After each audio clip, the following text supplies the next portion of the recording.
querido Mestre Jesus. Mais uma vez te agradecemos a oportunidade de estarmos aqui reunidos em Teu nome para mais um estudo das vossas parábolas. Que possa ser assim, em Teu nome, em nome do Criador, que possamos assim começar esse estudo. Nós lemos o capítulo 18 do Evangelho segundo o Espiritismo, muitos os chamados e poucos os escolhidos, onde há um registro de Mateus, no capítulo 12, versículos de 1 a 14, em que Jesus fala, segundo Mateus, da parábola do banquete de núpcias, e que tem muita ligação com o estudo da parábola da grande ceia. Muitos dizem que o registro de Lucas e de Mateus é sobre a mesma situação. Outros dizem que há pequenas diferenças, que, por exemplo, Jesus, ao falar e Lucas registrar, Jesus estava na casa de um fariseu. E isso faria diferença. No outro, ele estava em outra situação. Aí nós fomos a Lucas, capítulo 14, no Novo Testamento, onde, numa versão que a gente possa, não é uma versão tendenciosa, vamos assim dizer. Porque se nós procurarmos a versão da Igreja Católica ou de alguns evangélicos, há várias interpretações, e até no meio espírita.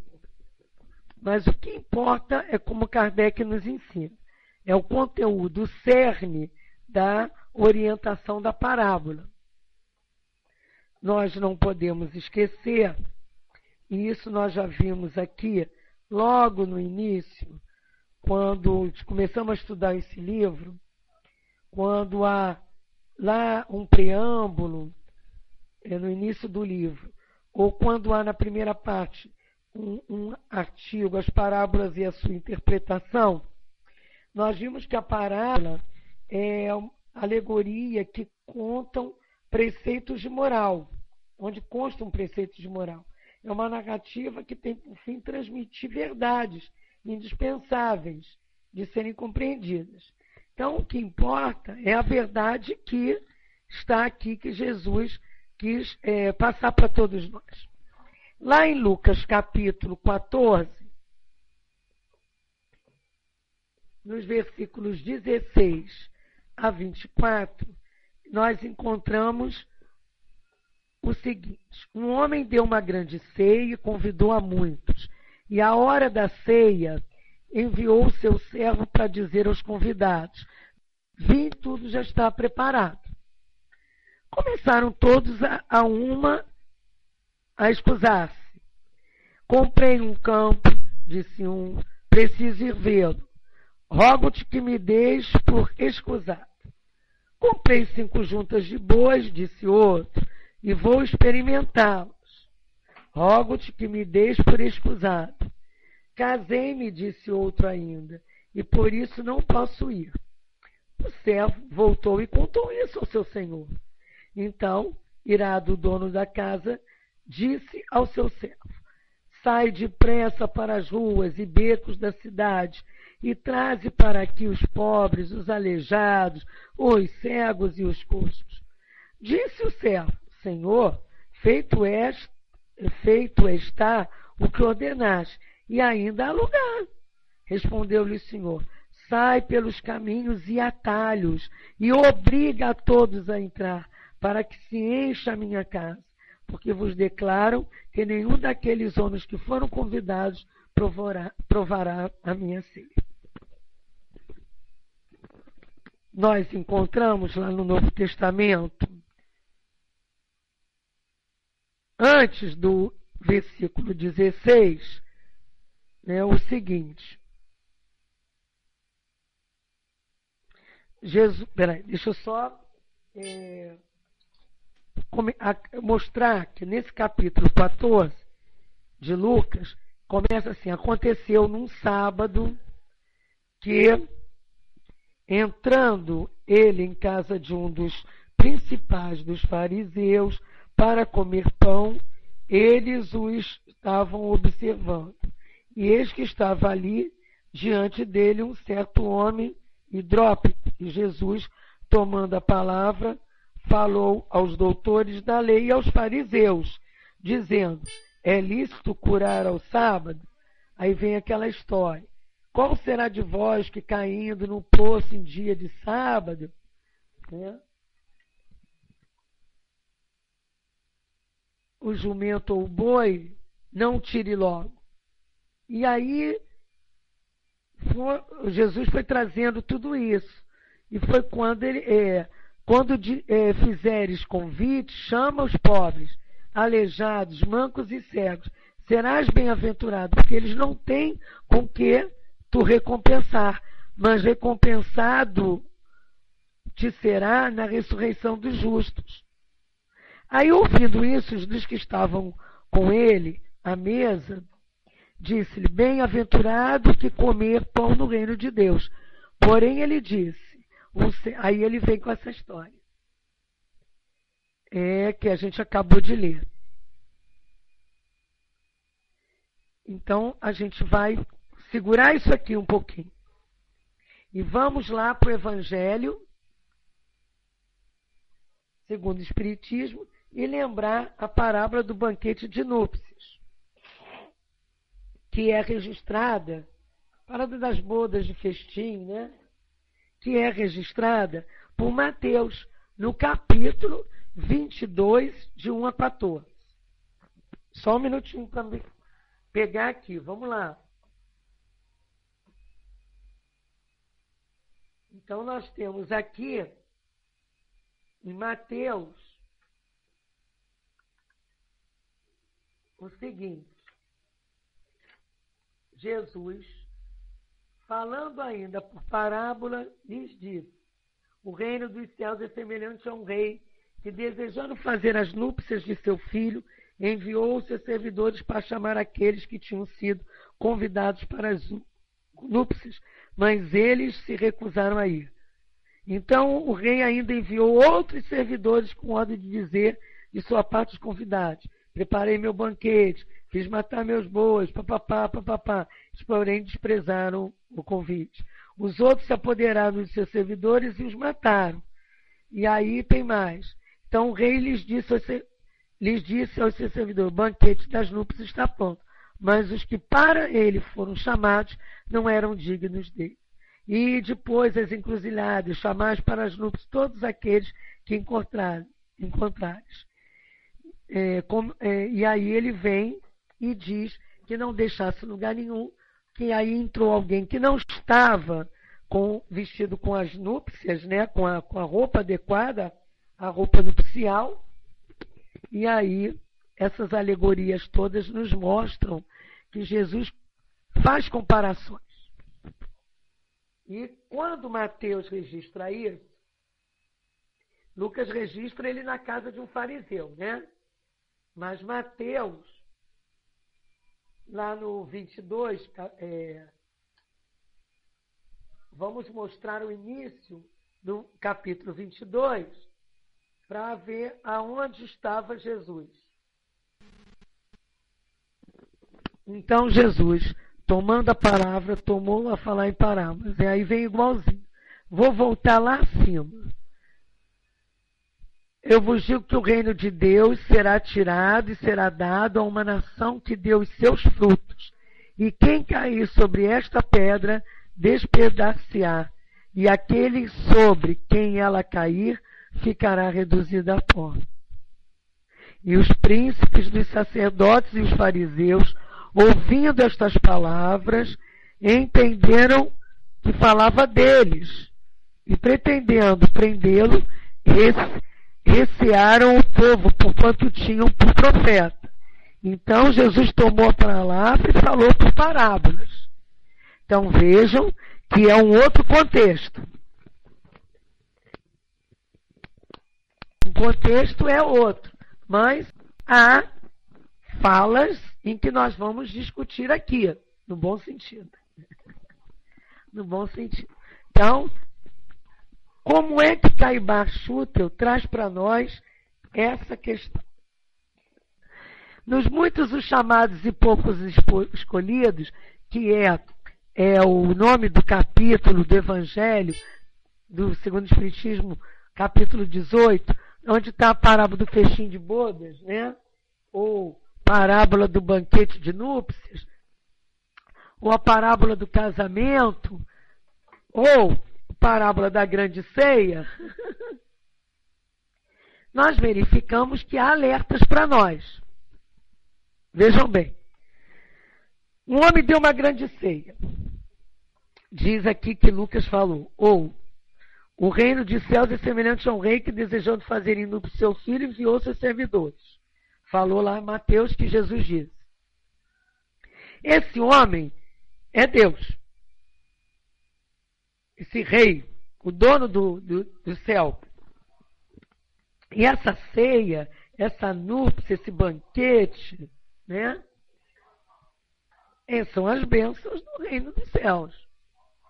Então, o reino dos céus, ao alcance dessas bênçãos, está em semelhança com o que aceitarmos ou como aceitarmos o convite para essas núpcias. Não é verdade? E se nós pensarmos no que são núpcias, no dicionário, né? A origem da palavra, nós vamos ver que está ligado a casamentos, a comemorações. Algo que ocorre após um casamento, quer dizer, após um convite, após o que é um casamento? Há um comum acordo. Então, veja só, é importante. Convidou a muitos. E esse convite a muitos, uns foram, outros não foram. Uns não puderam, outros não quiseram. Uns foram sinceros e outros não. Deram desculpas. Não podemos esquecer que as núpcias vêm depois, então, de um contrato. Depois de um acordo. O banquete é depois do acordo. E tem que haver, primeiro, um casamento normal entre um homem e uma mulher, ou um casamento normal, entre aspas. Um casamento entre duas pessoas.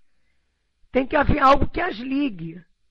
Tem que haver entendimento, tem que haver conhecimento delas para tudo dar certo nesse acordo. E aí sim passarem banquetes de alegrias, de tristeza juntos, mas estarem sempre juntos. Tem que haver entendimento. E outra coisa, quando vem essa oportunidade, nós temos que estarmos preparados para isso. Né? Jandira diz para nós, as núpcias, o que será? Então era um firmamento e responsabilidade de um determinado contrato, é isso? Sim, é isso. E nós, como espíritas, sabemos que isso não ocorre aqui na vida carnal, né? O contrato seria dos seguidores do Cristo. A partir do momento que nós aceitamos, nós assinamos um contrato. Eu nunca sei se é Manuel ou André Luiz que fala, que não sei quantos também minutos, que eu não sei quantos são, cada um diz um tempo, de evangelho já recorda as leis na consciência e já é um compromisso? Então, se é um compromisso, ambos ou vários que estão nesse compromisso têm que se acertar. E aqui diz, ó, foi para um, convidou, um deu desculpa, o outro disse que não podia naquela hora, porque tinha que cuidar da terra, o outro disse que não podia porque tinha comprado não sei o que, tinha que ver como é que era. O outro disse que tinha casado e não podia agora. O outro disse, e aí nós dizemos, não, agora eu não posso ir para casa espírita, eu vou ficar só na internet, porque eu não tenho tempo. Ah, porque eu tenho que trabalhar para ganhar dinheiro. Ah, porque eu tenho que isso, que tem que fazer aquilo. Ah, porque primeiro eu tenho que acabar a faculdade, depois doutorado, mestrado, depois eu tenho que arrumar um bom emprego, depois eu caso, aí eu tenho que fazer a casa, aí tenho que ver o carro, aí agora chegam os filhos. Aí quando acaba tudo isso, se a gente conseguir vivenciar tudo isso, ah, peraí, agora eu trabalhei muito, agora eu tenho que descansar. Não vai nunca, né, Jandira? Não vai começar nunca, não vai aceitar o convite nunca.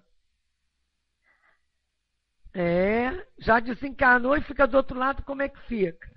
Mas viu, já é não sei quantas encarnações que eu assumo que vou saber dividir a minha vida material com a espiritual e não consigo, aí volta com outros problemas.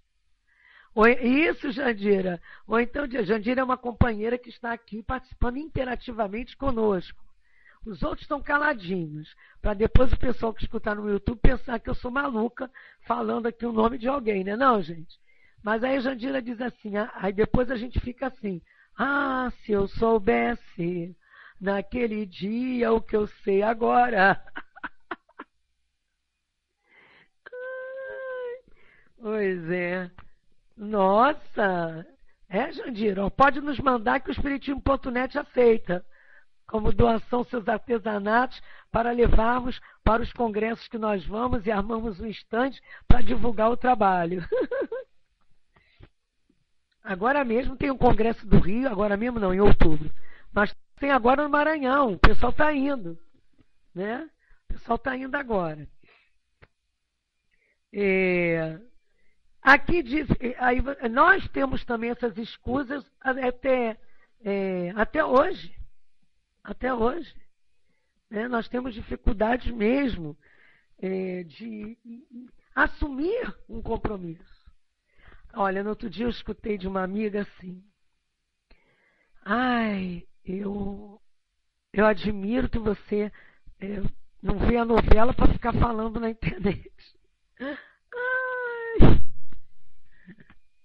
Aí eu falei assim, a Amanda vai pegar teu endereço.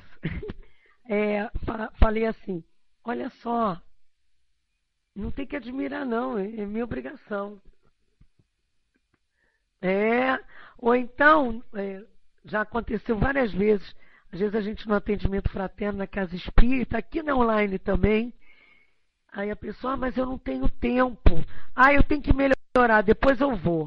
Eu tenho um companheiro do Leon Denis que sempre dizia, ele já voltou à parte espiritual, mas deve estar dizendo, quando eu estou doente, eu me interno no Centro Espírita Leon Denis. Quando eu estou bom, é que eu não saio mesmo de lá. Ou é o contrário. Quando eu estou bom, eu vou ao Leon Denis. Quando eu estou doente, eu me interno lá. Pois é. A gente não pode largar isso. E ir sair à casa espírita não é só assistir palestra, tomar passe, né, beber água fluidificada, fazer atendimento fraterno e botar nome na vibração e radiação, fazer estudo, não. É a gente começar a ver, peraí, olha que banquete, olha que bodas, olha que maravilha, quanto estudo, quanto trabalho, quantas mensagens, quantos livros, quanta lógica. Papapá, se não. Aí a gente começa o quê? Fazer um artesanato, montar um bazar, né, para ajudar as coisas físicas da casa, né, materiais. Aí daqui a pouco a gente já está convivendo com outros naquele trabalho, ensinando, né? Ensinando a fazer aquele trabalho para ajudar na obra social, as pessoas com mais dificuldades financeiras a sobreviver, fazendo uma oficina. Aqui no Leon Denis, no Rio de Janeiro, nós temos uma obra social, chamada Obra Social Antônio de Aquino, e tem uma oficina, como é o nome da oficina? Oficina de Oportunidades.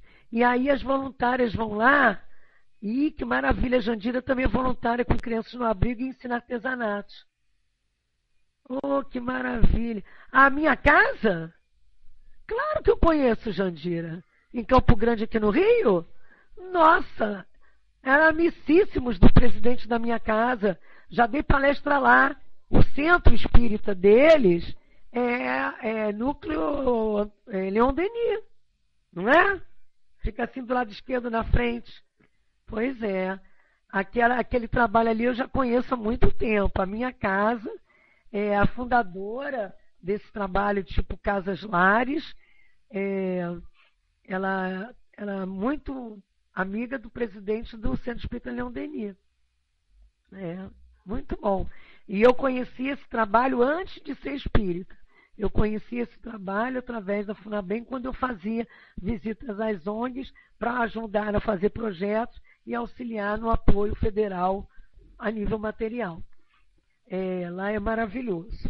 Então, você já tem um trabalho, né? É muito importante estudar, trabalhar na obra social, ajudar, porque quando a gente é convidado, não precisa o convite formal, a gente vê logo o trabalho, né, Helder? Né, Cleo? Meus queridos, Fenox. Dá o endereço, gente, para o pessoal aí que for do Rio. O que acontece? A gente às vezes espera alguém, quem eu sou, eu não sei fazer nada, o que eu posso fazer? Às vezes não, sempre. Lavar um banheiro, arrumar uma prateleira, limpar os livros, ficar ali recebendo as pessoas com orientação da casa. Né? Então a gente tem que pensar nisso também. Nós também estamos sendo convidados há muitos anos. E muitos anos são muitas encarnações, muitas das vezes. Então, quando diz assim, começaram todos a se recusar, vamos olhar para dentro de nós. Será que não estamos recusando também oportunidades de trabalho no bem? Olha lá, a Jandira já está trabalhando. Artesanato está aqui divulgando o almoço fraterno da Casa Espírita dela aqui em Campo Grande, no Rio, no domingo. É uma forma de auxílio, né? E aí, é nesse ir e vir, em estar junto, conhecer o outro, que a gente começa a ter os atritos e ter as simpatias e antipatias e trabalhar melhor dentro da casa por causa da influência espiritual. E aí aprender a lidar com as diferenças até na nossa casa. Né? É o que ela diz aqui. É tão bom se sentir útil. Nossa, é muito bom. Então, esse convite, que muitos dizem assim, quando o servo voltou e contou ao Senhor, que também tem aquela outra parecida, né, do Senhor da Vinha, né, mas aquele convidou para o trabalho, a gente vai vendo que essas parábolas, e aqui Caibar Schutel também traz para nós, eu até marquei para fazer um link, né, com a parábola. Marquei tanto que ela desmarcou, gente. Mas aqui, a parábola das bodas, ele traz aqui também, e aí ele pontua essa parábola das bodas como cristianismo, como espiritismo, representando a celebração das bodas. Ele já faz desse jeito. E que a parábola das bodas, sendo uma alegoria, é uma comparação que se verificava naquela época com o próprio Jesus Cristo. Os primeiros convidados foram os doutos, os ricos, os sábios, aristocratas, sacerdotes, porque ninguém melhor do que estes estava em condições de participar das bodas, fazer-se representar naquela festa, né? Vamos ver, do conhecimento do cristianismo e do próprio espiritismo. Mas eles se recusaram, ou por vaidades, ou por egoísmos, ou por comodismos, né? Quem melhor poderia apreciar Jesus, que é o servo que Deus enviou, né? Participar, admirando a sabedoria do Mestre. a cura dos enfermos, os fenômenos de materialização. Mas quem estava mais apto a compreender até os sermões, né, os sermãos, o profético, o próprio Sermão do Monte, as parábolas, quem? Os pescadores, os carpinteiros, roceiros, as mulheres incultas. O que aconteceu é que aquela outra gente escusou. Cada um foi tratar do seu negócio, da sua prioridade material.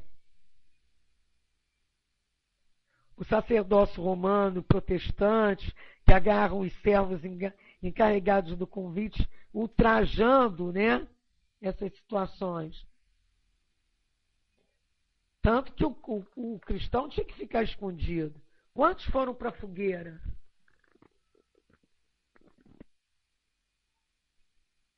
E aí, os senhores padres, os senhores doutores, os ministros, todos, que se transviaram. E aí ela foi proferida e passado para outros, que com a sua simplicidade e humildade foram aplicando em si aquelas orientações.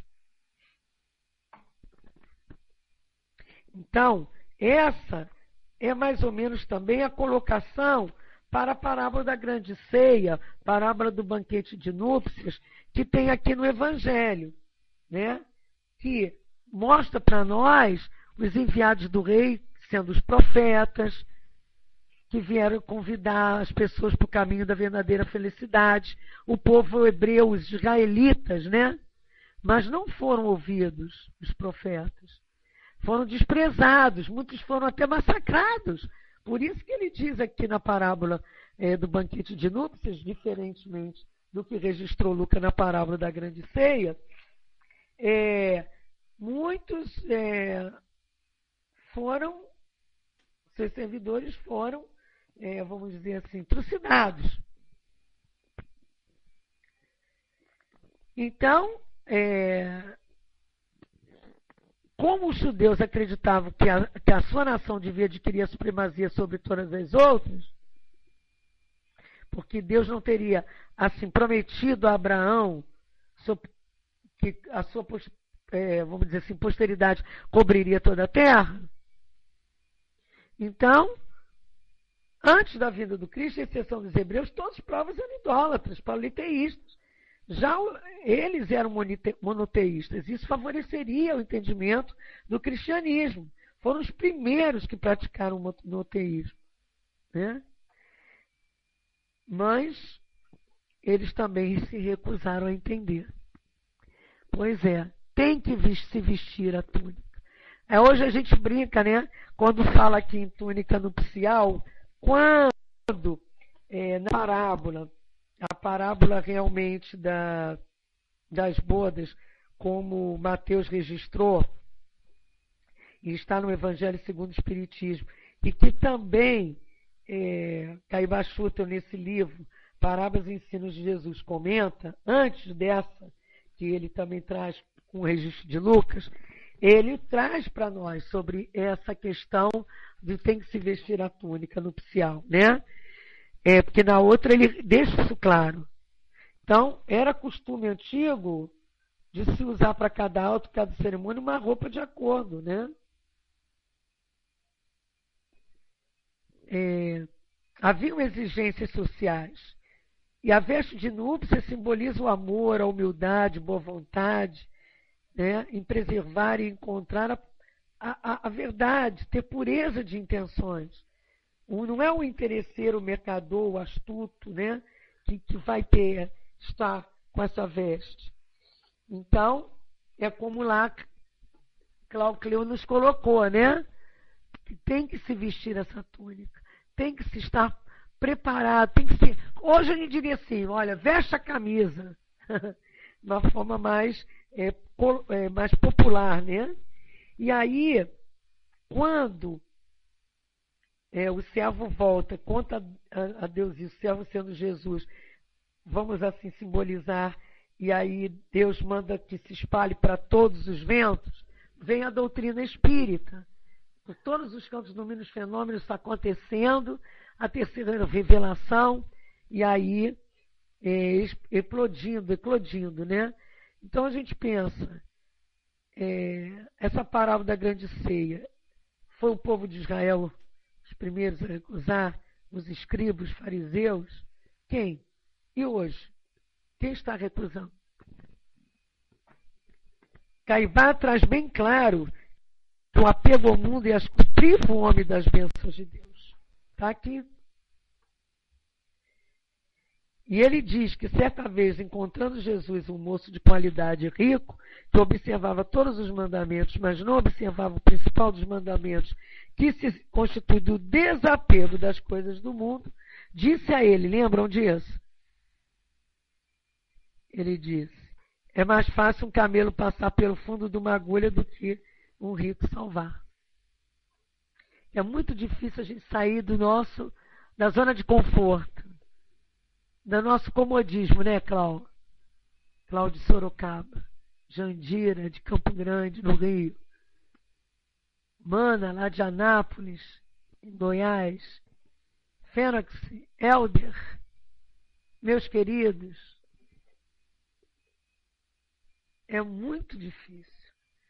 É muito difícil, às vezes, sabe? Nas coisas bobas. Andava uma época que eu estava assim com problemas sérios de locomoção, sérios, mais ou menos sérios, né? Aí o que acontecia? Eu tive que começar a andar de táxi, né? Não tinha jeito não. Gente, eu me acostumei com aquilo. Vou dizer para vocês, hein? Se eu pudesse, carro eu não quero ter não, já não gosto de dirigir, no Rio é complicadíssimo, mas se eu pudesse ter dinheiro para toda hora andar de táxi, eu não ia andar mais de ônibus não, nem de van, nem de trem, porque o que é bom a gente acostuma, o que é mais cômodo, né?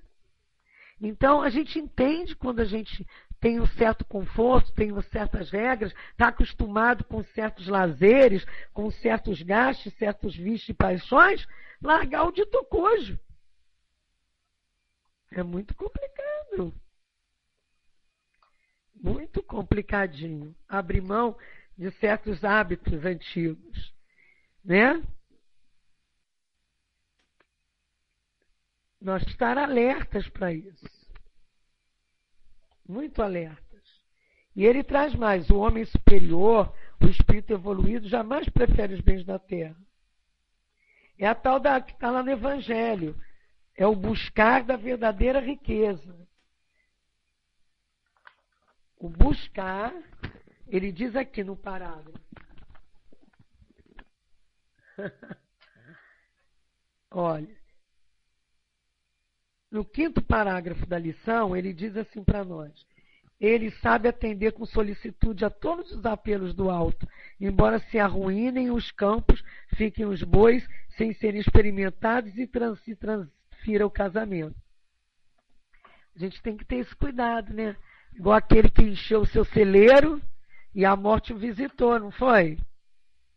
Então não se pode servir a Deus e a mamon, a gente tem que ter uma escolha. Tem que ter um livre-arbítrio, é nosso. Oportunidades não faltarão. Mas aí nós vamos passar por coisas que poderíamos deixar de passar. Aí ele diz assim, o contrário se dá com o homem do mundo, preso aos negócios, às diversões, à ganância louca, esquece-se de seus deveres para com Deus. Olha, lá no Evangelho está o homem no mundo. Eles não mandam a gente viver enclausurado, nem mandam a gente viver sisudo. Mandam a gente viver no mundo, mas priorizando ao lado espiritual. Mas como assim? Domingo, vamos almoçar fora? Ah, é verdade. Né? Vamos almoçar fora. Mas por que não vamos almoçar na nossa casa espírita ou em casa correlata, que faz aquele almoço solidário para auxílio dos próprios bens da casa? A minha família não quer entrar em casa espírita. Aconteceu muito. Eu ia, almoçava, dizia, aguardem que eu trago a comida nas quentinhas. Trazia de lá. O almoço geralmente começa cedo, 10, meio-dia. E o povo domingo geralmente come mais tarde. Aí dava para eu comer e ainda levava. Às vezes conseguia levá-los. Ah, tem um bazar, tem isso, tem aquilo. A minha mãe gostava. Então, ao invés de eu comprar naquelas lanchonetes conhecidas ou em outros lugares, às vezes até eu levava para comer em casa, para comermos juntos. Porque uma vez por mês, os outros domingos, a gente tentava comer junto. Então, há meios, existem meios da gente estar, ajudando e vivendo. É aquela hora que eu evito a briga. Que eu estou lá na casa espírita, olha, mas você não vai para a casa espírita de novo? Bom, mas você não foi para o seu futebol de novo? Então vou fazer um acordo, ó. Assim, você quer ver isso, eu quero ver aquilo. Então tá, os dias, e pronto, vamos fazer um acordo. Não deixar de fazer o seu dever como esposa ou como esposo, como filho, como filha, como profissional. Tem que viver no mundo. Não pode deixar de ter hoje um celular, uma banda larga, principalmente a parte tecnológica. Olha como é que nós estamos aqui estudando. São coisas necessárias, mas não viver preso isso como prioridade. Vamos malhar, é bom, a gente precisa caminhar, malhar, fazer RPG, pilates, sei lá o quê, dançar, fazer um início. Mas qual é a nossa intenção, o nosso objetivo? É a saúde ou é só a beleza física?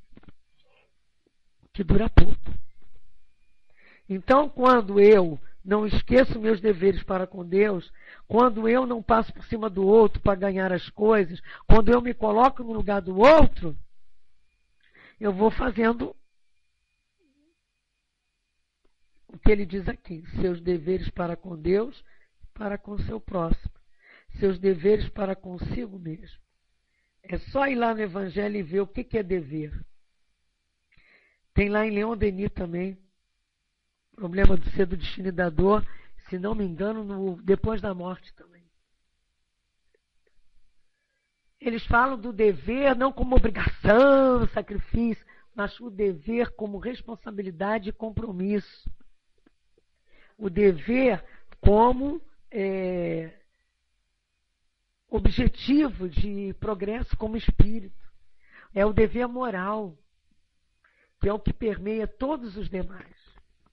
E lá na outra parábola do casamento, da união, do contrato, dos direitos e deveres de quem está ali no meio daquele combinado,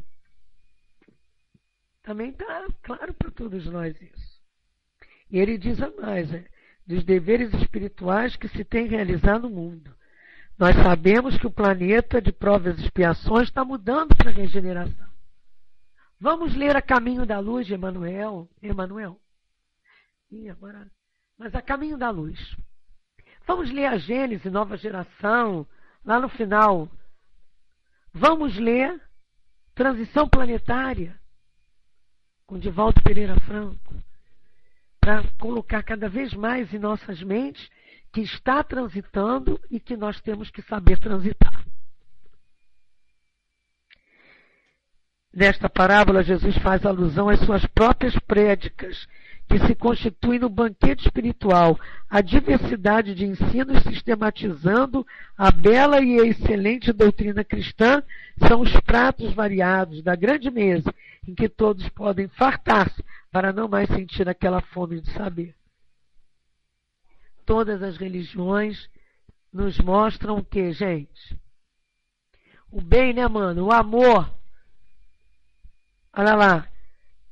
A diversidade de ensinos sistematizando A bela e excelente doutrina cristã são os pratos variados da grande mesa em que todos podem fartar-se para não mais sentir aquela fome de saber. Todos nós, em qualquer religião, que nos sintamos bem, que estejamos com boas intenções, que estamos buscando o aprimoramento moral, que estamos cumprindo o dever conosco, que é o fazer o bem ao próximo e a nós mesmos, e a parte que nos compete na melhoria da nossa comunidade, família, do nosso trabalho, enfim, do nosso planeta, estamos cumprindo o nosso dever, cada um de acordo com seu entendimento e progresso espiritual. Amar ao próximo como a si mesmo. E a Deus. É a base. Para todos. Chame de Deus, chame de Buda, chame de Oxalá. A base é o amor. O amor sem egoísmo e sem posse. O amor maior. Os convidados foram os grandes, os potentários, os fazendados, que se negaram a ouvir a palavra de Deus. São estes os excluídos das bênçãos. Ué, mas Deus exclui? Não, a gente se exclui.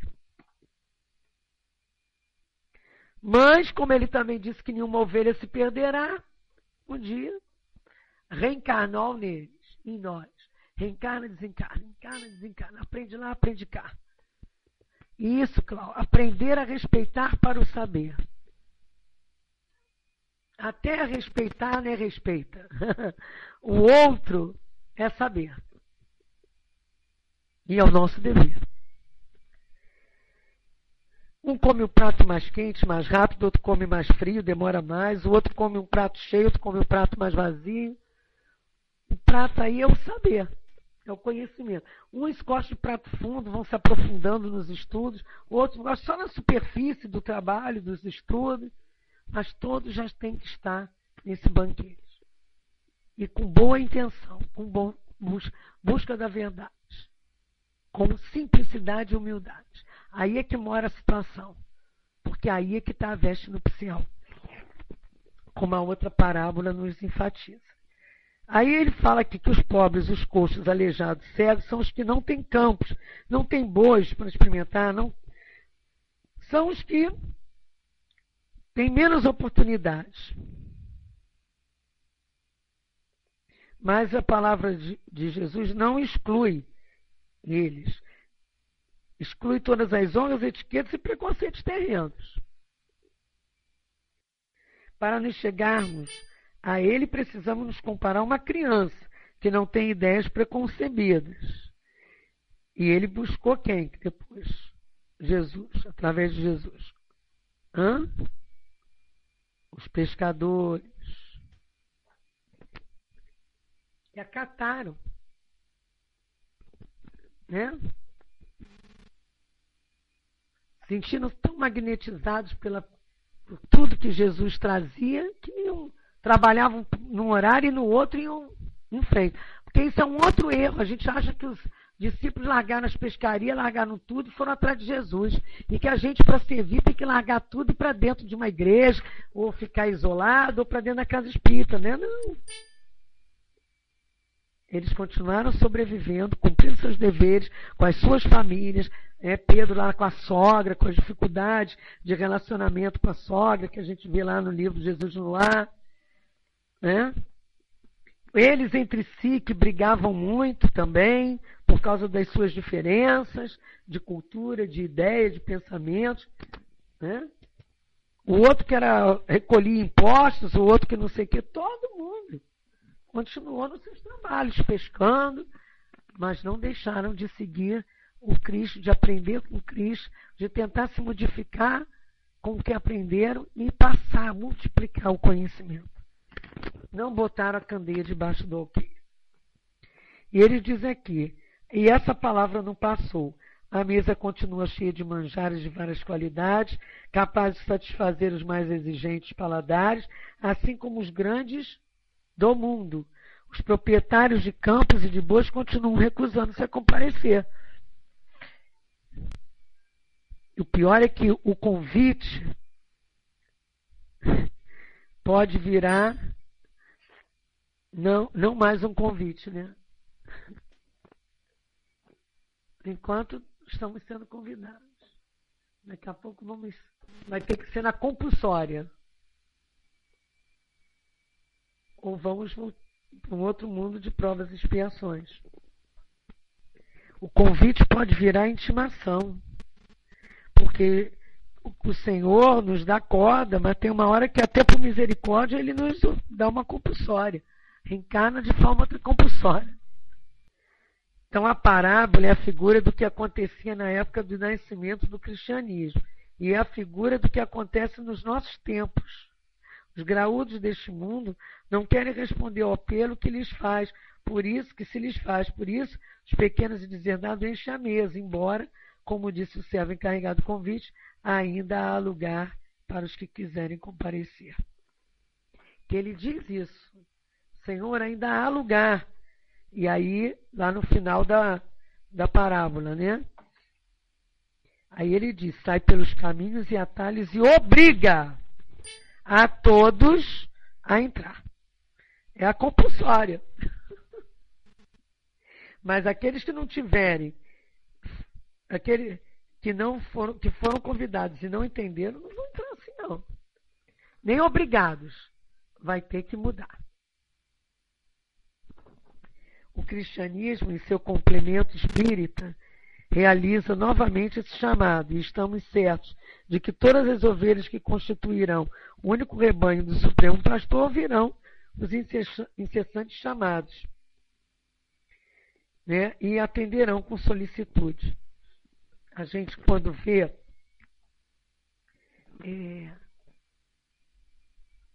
a parte do Evangelho, que traz que há muitas moradas na casa do Pai, quando a gente vê ninguém poderá ver o reino de Deus se não nascer de novo, quando a gente vê que Jesus fala, não vim destruir a lei, mas pôr em execução, quando a gente vê, né,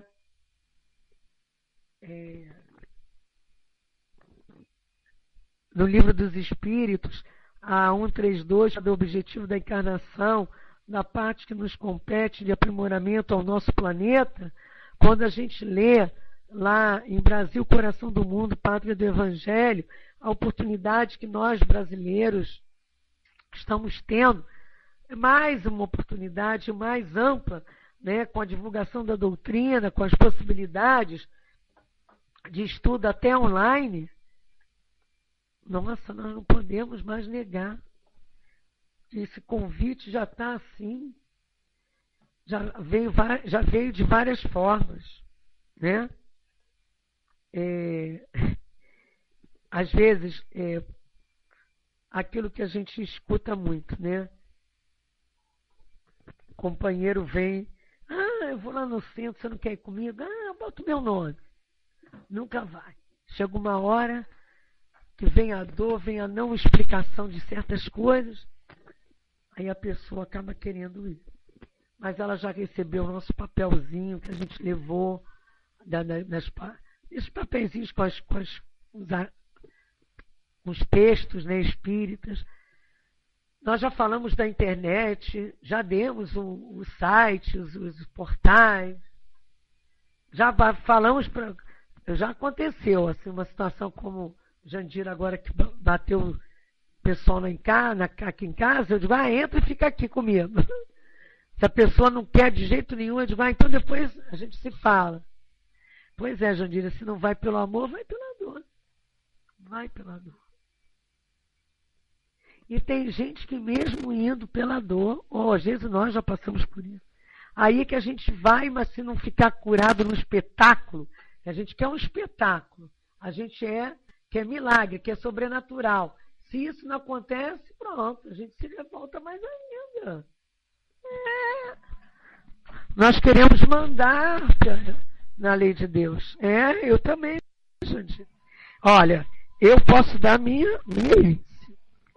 eu ganhei. Bom, eu fui criada assim, católico que não vai quase, né? Mas a minha família da minha mãe toda na Umbanda. A família do meu pai no catolicismo. E eu tendo fenômenos.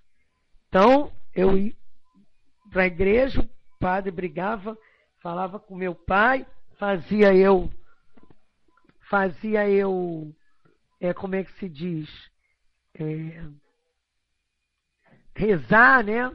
Dizendo que a confusão, dizendo isso, dizendo aquilo, que era isso, que era aquilo, que eu precisava por causa disso e daquilo. E minha mãe me levando escondido para a rezadeira. Então, ou para os centros de Umbanda mesmo. Mas eu não conseguia aceitar aquilo. Meu pensamento era criança, adolescente, mas não conseguia entender aquilo. Apesar de gostar dos rituais. Mas exorcizava mesmo. E aí, olha os convites. Convites, minha mãe teve várias situações de infância. E não seguiu. Foi criada dentro da doutrina, diante de problemas de saúde. Mas não deu continuidade. E aí, com todos esses convites, olha, veja, né? As coisas vão acontecendo, né? E a gente é muito bobo, aí a gente faz assim, barganhas. Ah, não, olha só.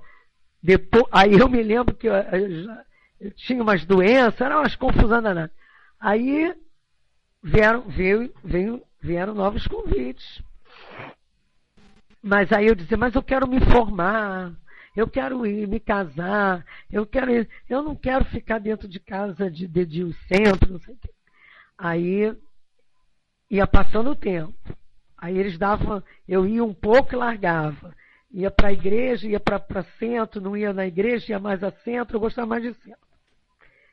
Umbanda misturava com centro espírita, até que um dia eu barganhei mesmo, gente. Barganhei com os espíritos. Mas eu até botei ordem de prioridade. Primeiro eu tenho que fazer isso, me formar. Segundo, eu tenho que fazer isso. Terceiro, eu tenho que fazer aquilo. Aí eu me dedico. Só que eu esqueci disso. E os anos se passaram, eu me formei. Aí, um tempo não, mais oportunidades, mais situações que me levaram para a doutrina. Eu ia e saía. Até que veio uma dor gritante. Eu lembrei da barganha que não se faz, mas que eu tinha feito. E as 3 coisas lá de prioridade, que eu dizia que quando acabar isso eu vou me dedicar à mediunidade, já tinham acontecido. Uma delas estava me levando até de volta para o convite pela dor. Só que a gente só se dá conta disso depois. Por isso que a gente tem que saber ouvir a si mesmo, refletir sobre as situações de vida que estamos vivendo, porque são alertas para todos nós. Os espíritos queridos, amigos, que nos auxiliaram a organizar a encarnação, nos fizeram ali fazer alianças, contratos. E depois nos dão várias oportunidades com cutucadas boas ou difíceis para nos alertar das cláusulas do contrato que fizemos. Então nós temos que parar para pensar. Por que sempre me acontece isso? Vamos parar para pensar. De repente está aí mais um convite para nós nos alertarmos. Sempre me acontece isso ou aquilo, porque algo precisa ser mudado, algo precisa ser transformado, um dever tem que ser cumprido. Que a gente pegue esse prato feito da doutrina em parábolas e traga para nossas vidas, para nossas reflexões, para as nossas mudanças, para o nosso crescimento espiritual. E que as bênçãos, né,